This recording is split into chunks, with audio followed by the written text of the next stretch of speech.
Jordan, a small country in the Middle East, celebrated for its culture, commitment to tradition and historical landmarks, is also home to one of the highest rates of honor killings in the world.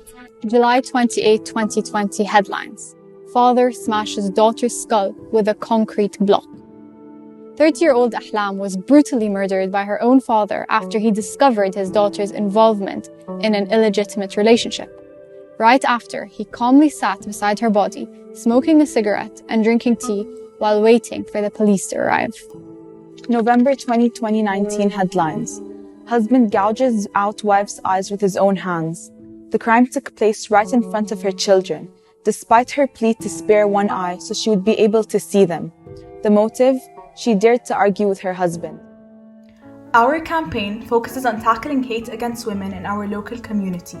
Honor crimes is a pressing issue in the Middle East. However, we were never invested in the injustice and root cause of this matter because of the fact that there wasn't enough awareness targeted towards young children. Thus, we were inspired to raise awareness against gender inequality in our local community. The past couple months, we went on a quest to discover what the local citizens think and feel about the role and treatment of women in the Jordanian society. Fortunately, we were able to interview a diverse group of people ranging from women's rights advocates, renowned journalists, teachers, friends, and family members. In this compilation video, you will be able to get an insight on how our community feels about the gender norms and gender inequality in Jordan.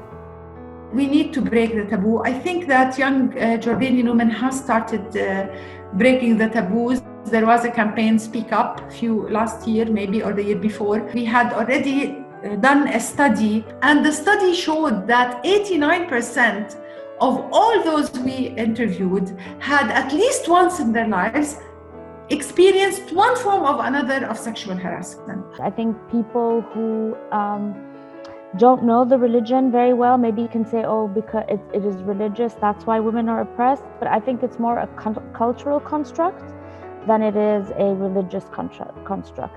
I mean, you still see a lot of conservative families where the woman is not allowed to get a job and she's not allowed to work outside of the house. It's not about the person anymore, it's about yourself. It's an honor killing, you're protecting the honor of the family. Unfortunately, you always have people who will carry certain thoughts and ideologies, and it's hard to change it. So we have to focus on encouraging men and women to look at women as human beings with brains, with values. But I think, of course, for the younger generation, you have to keep going after what you believe in.